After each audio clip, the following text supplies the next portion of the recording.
Hello everybody, Zelleranth here, and today I would like to talk about Saffiyah, a highly anticipated unit that I know a lot of people are saving polls for. I discussed her quite a bit within my Acambe video and her uses with him, but she does not require Acambe. She is a standalone, highly powerful DPS unit that can really work with many teams. There's very few teams that I would say she doesn't work with. And she has a lot of good skills within her kit that makes her extremely flexible to whatever you're needing for the specific map in this situation. So I have a CN video, much like my Acambe, where I have some of the skills that are kind of unique to her that I can show how they work, and then we can explain them as we get to them. So first, though, we'll start with her trait. Her trait is just like a lot of the other Hangman. At the start of her action, forcibly select a random enemy within 4 cells and apply the Hangman mark. And as we know, the Hangman mark is it doesn't specifically do anything itself, but other skills that require the Hangman mark or do additional damage based on the Hangman mark are what utilize it. And it's actually built into her kit that when she attacks them with the Hangman mark, when attacking them, it causes an additional 16% of the target's health as physical damage, not to exceed 150% of her own physical attack. Now this is her at 1 star. If you get her as a unit, I would definitely want to work on getting more of her stars. 3 stars would be a good stopping point. The big thing with the 2nd star is it adds an additional 50% life drain. And the life drain will be extremely useful in her kit because she has ways to avoid damage, but she will take some at some points, and the life drain will be very useful in keeping her topped up at 100%. And then when you get to the 3rd star, that's when it selects 2 random enemies versus 1 for the Hangman's mark, so it makes it much easier to pick which enemy you want to actually attack. And as you go farther down, the 4th and 5th stars, nothing new is additionally added, but you have an increase in the life drain on the 4th star, and then you have an increase in the damage and how much physical attack she can do on the 5th star. So in the long run, if you're going to make her one of your main units, which I definitely will in my team, she is one that I will push up to 5 stars. Much like Cocoa and Acambe, it's extremely useful to get it all the way to the top because it just increases her damage pretty significantly. Alright, when we take a look at her kit, the first skill here, initial skill, is a physical damage, a single target attack that causes 130% damage, and before attacking, the critical hit rate is increased by 15%. And then after successfully defeating a target, 3 points of energy are restored. So this is pretty much a free skill if you're utilizing it, because it costs 3 energy to use, and as you kill an enemy, it basically refunds that 3 energy that you just used. So it's almost like an enhanced basic attack. This one I don't see getting as much utilization as she has a lot of other better stuff in her kit as you get her leveled up. So we look at her level 1 skills. These ones are both also going to be less utilized. I would say the level 1 on the left skill here, the Reckoning of the Hangman, is more likely to be used than Shadow Attack, and would be my selection when I'm building her. So this one's for after a passive attack, if the target is near death and there's a Hangman mark, then an additional 30% of the target's health will be dealt penetrating damage, and as you know, penetrating damage is damage that ignores the defenses. And so after the damage is dealt, the mark's removed. So this is just a way that you can knock off a near-death enemy pretty easily. Shadow Attack's just another attack, kind of like Hunting Urge. It does 130% damage, but instead of giving you energy, it gives you a dodge that lasts for 1 round. It has a cooldown of 3 and an energy of 2. I don't see myself selecting this. She has another dodge built into her kit, so this is realistically just a 130% damage attack. So when we move on to the level 3 skills, these are both skills that I would want to get in my kit. So if you're going to be willing to use a Castella, this is one of the areas that will use it. And I actually have a video that shows how both of these skills work. So the first one is going to be Shadowous Blade. And Shadowous Blade is a support skill, so she obtains Shadowous Blade, which lasts for 1 round. And so this is where I said you can get another dodge. So you get it. A dodge is applied. And then when any enemy attacks, it will cause 85% physical range damage to all enemies within the 3x4 area in the target direction, applying vulnerable 2 to those enemies, and this lasts for 2 rounds and restores 2 points of energy. So I have a video of how this skill works, and it is quite powerful in that you can attack multiple enemies multiple times and restore a significant amount of energy. Alright, I got a video to kind of just show how this Shadow's Blade skill works. So if we go here, it's going to open up the map here in a second. So you can see Saffiyah has moved to location and a bunch of wolves in that area. So she's going to go ahead and apply the skill on herself. She goes up there, applies it, she gains the dodge. And then the enemies, when they attack, she will attack back and apply vulnerable 2 to them. Well, I say apply vulnerable 2. In this scenario, you'll see why. They don't realistically get vulnerable 2, but as soon as they attack, she attacks back, hits both the enemies in front of her, another one hits, she dodges, attacks back, another one comes to attack her, attacks, dodges, attacks back, and she just keeps doing that. And as she's doing it, she's acquiring her energy. You can kind of see the buff over there, and that's the end of the video there. You could see on the side she was acquiring 2 energy per attack. So this is a great way that she can buff up a bunch of energy as she's dodging and attacking the enemies.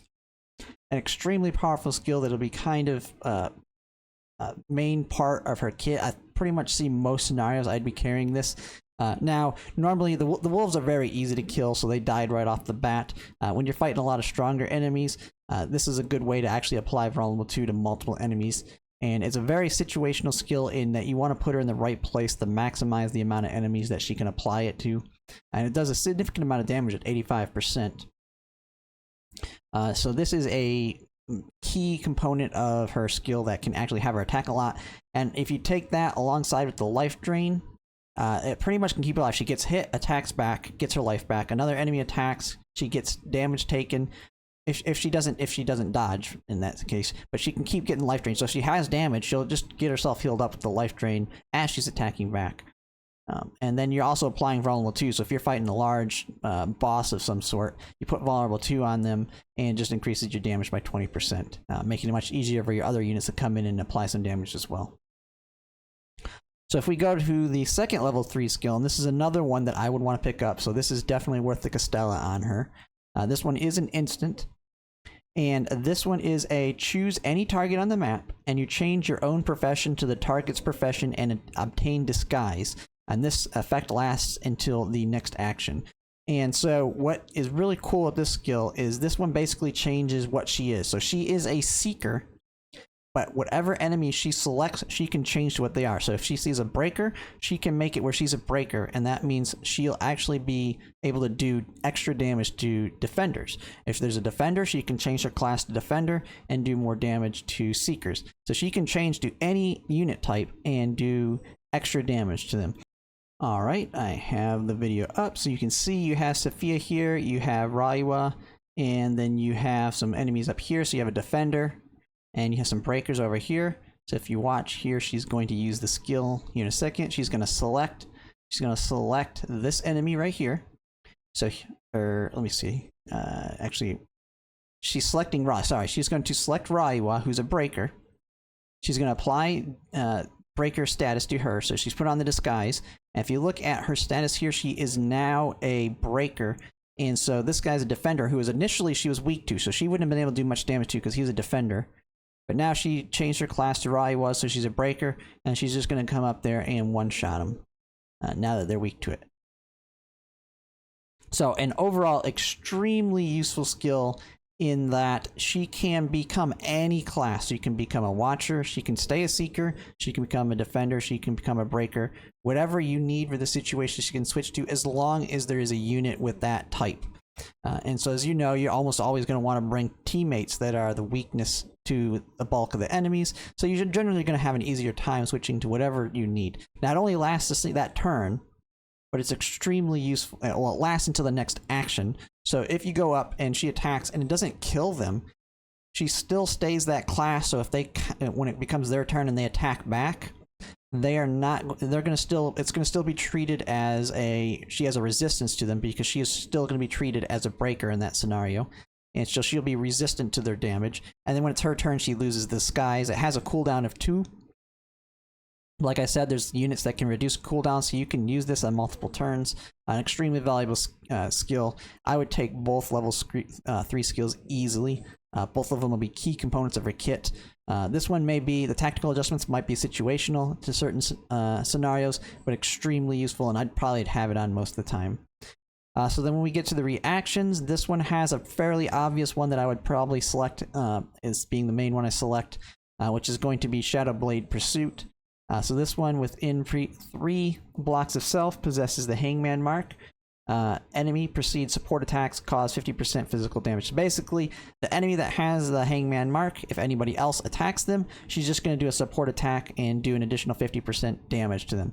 And that includes, she has her life drain, she'll do damage to them and get a little bit of her health back if she's been hurt. So this is to me, you always get this one. I don't see why you wouldn't get this, because it just means that she's going to do more damage alongside your teammates. The other one's emergency reaction. She takes the 8% default reduce, like you see with a lot of skills. And then after being actively attacked, if you are near death, you get dodge, which she already has dodge built into her kit.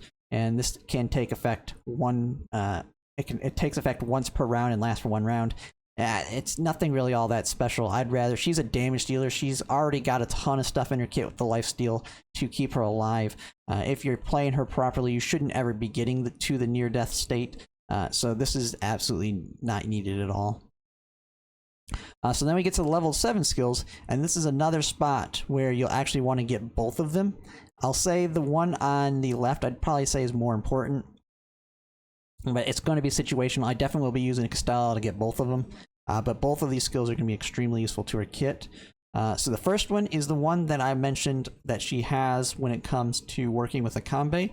This is the one that has her summoned, the Hangman Agent. And the Hangman Agent, so what it does is it summons a Hangman Agent behind the target, and the Hangman Agent inherits 85% of the attributes of Saffiyah and applies to the target the Hangman's mark, physical defense down 2, and magic defense down 2. Now what's nice about this is it immediately gives them the Hangman's mark, but it also reduces their defenses.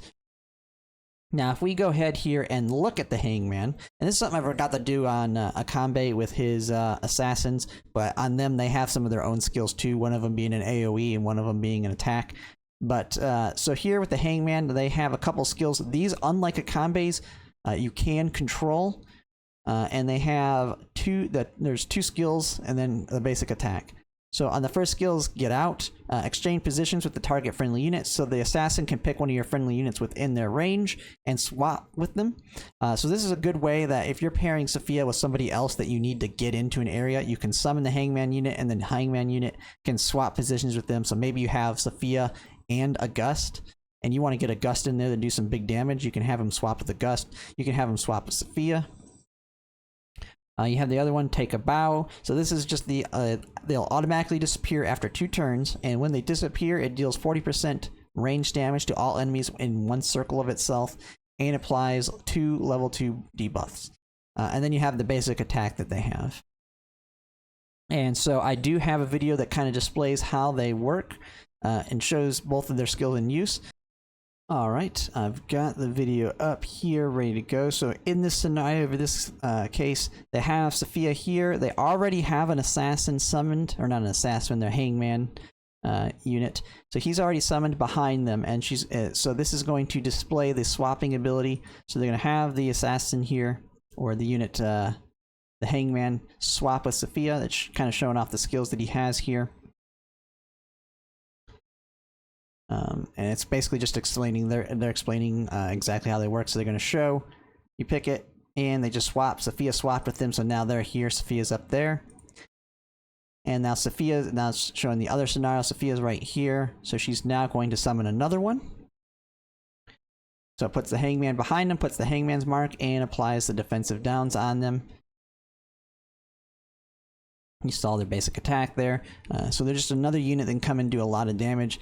And the Hangman unit there is a big reason why I said Acambe can work really well with Saffiyah, because he buffs up these Hangman. These Hangmen already have a good chunk of damage in their own kit, but with Saffiyah, they already are good on their own. You don't need Acambe. They just get a huge buff from them, and they take advantage of a lot of the other stuff that Acambe can do. So an absolute must-have. It's just nice to have another unit on the map that can do significant damage. This skill also does not have a cooldown. It's similar to Acambe in that fact. There's no cooldown on it. Now, Saffiyah doesn't have the additional energy that Acambe has, so she can't just summon this. But she can potentially put out 2 in 1 turn if you use a Nana. And then you have someone like Terra who will get down the line, who can just give her a huge buff to her energy. then she could have potentially put 2 out in the same turn. So it's possible to get a few out there at one time. So an absolutely useful skill right there. And then the second one here is an aura. So it's all friendly forces within 5 blocks of Saffiyah have they get the advantage of the Hangman mark of enemies and do additional 15% damage. So it basically makes all of your units that are around Saffiyah act as if they're Hangman, in the fact that they'll get a bonus amount of damage to anybody that has the Hangman mark. So this one will be a little bit more situational, but it is useful in that aspect that it makes it where you don't have to rely on bringing just all Hangman teammates. This alone basically converts anybody that's around her in the Hangman in that aspect. So then we get down to her basic attacks. This one's kind of I think a fairly obvious one, which one you're going to select. So this one's basic attack. The first one, Seal Strike, causes 100% physical damage to injured enemies. And before attacking, it applies removes their passive skills. So if they have any passive skills to reduce damage or that aspect, it's not going to work. And then them being injured, this is almost certainly going to kill them off. So nice little basic attack there. But then you have Chain Attack here, which is a single target attack that causes 80% physical damage, causing other nearest allies to gain speed 3 and attack 1 that lasts for 1 round. So this is the one that I would absolutely select. You do just as much damage, just slightly less damage, so 80% versus 100%, but then you're getting attack 1 to all your teammates around, as well as boosting up their speed. Easy, to me, easy to select here. Now, this may have its uses at some point, but she's not the type to put them in an injured state. She just straight up kills enemies, as you'll see if you've seen in some of the videos. So then when we get to her level 11 skills, you have Breaking Army Assault Blade, a single target attack that causes 170% damage. Before attacking, apply Isolated to the enemy.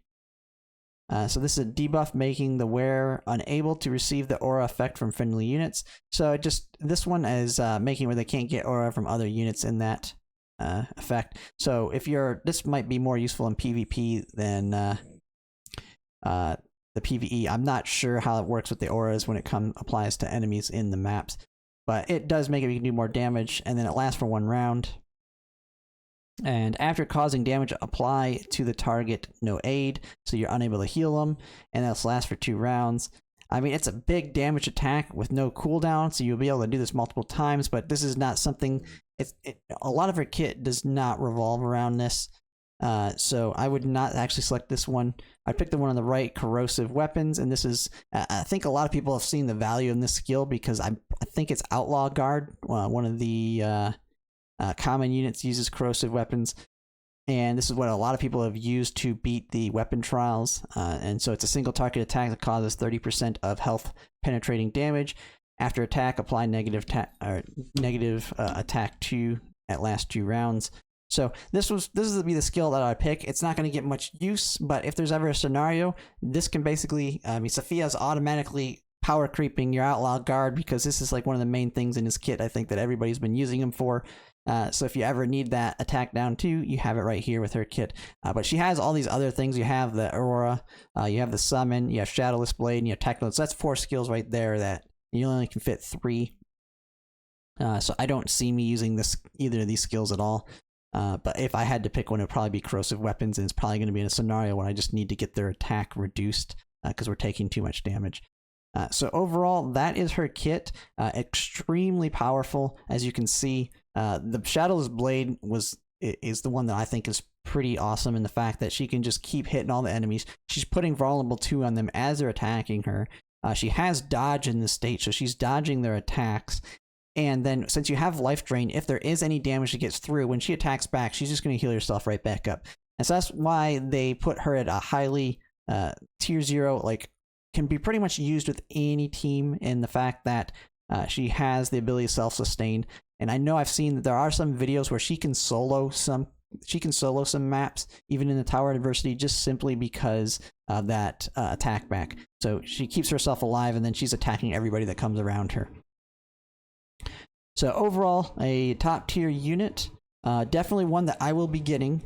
She will be going alongside my Acambe because I plan to get Acambe, and I plan to kind of build around heavily focusing on being able to get the Hangman agent out with Acambe, because I know Acambe is going to take me a little bit of time to get spun up to speed. Biggest thing that I have with him is I need to get his stars up. I need Cocoa to get her stars up. And then I'm also going to be waiting for Terror, because Terror's a big energy buffer. So for the time being, Acambe is not going to be the strongest right off the bat for me. And so by bringing in Saffiyah and then having Acambe kind of being more of a support for her, overall will just significantly increase her damage, making it much easier to complete the content with her. Alright, now when it comes to the weapons for Saffiyah, there's a couple that I have an idea of what I would use on her. It's basically just anything that's damage dealing is kind of the main thing that you want to look at with what weapons you use for her. So one that I've liked that looks pretty good for her would be the Ever Burning Blade. 50% chance to put Scorch on a target, and then can trigger up 1 time per round, and then deals 20% more damage to enemies with Scorch. So with this one, you can put on the Scorched, and then when she attacks back on them, potentially if they attack her, she'll do 20% more damage. Just seems overall really good with her being able to counter, as well as when she uses her assisting attacks. I don't know of any other blades that actually have a debuff like that, so I think that'd probably be her best.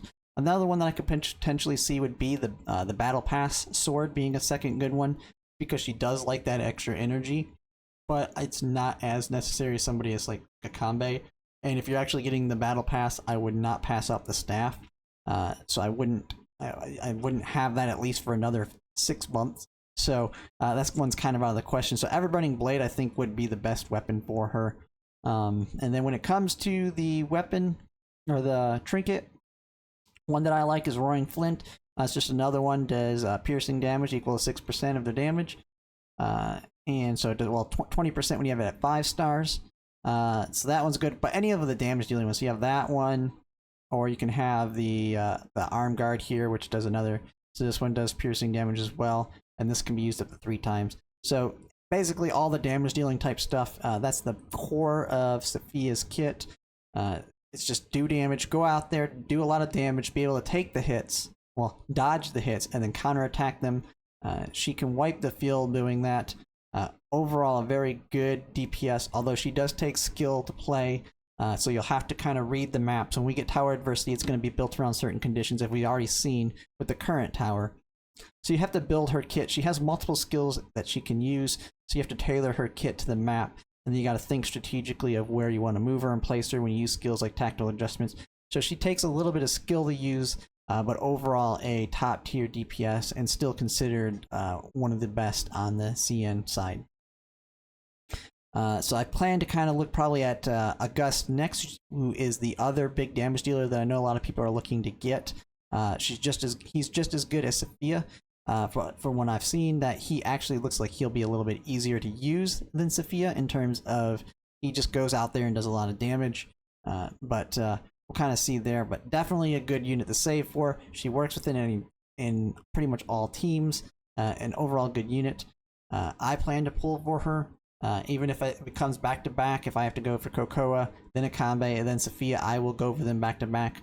But if I were to say, if you had to pick between, say, Acambe or Saffiyah, I would definitely skip Acambe over Saffiyah, because Acambe needs kind of a lot more team, a lot of people built around him to make him a top tier DPS, while Saffiyah can survive and do well on her own.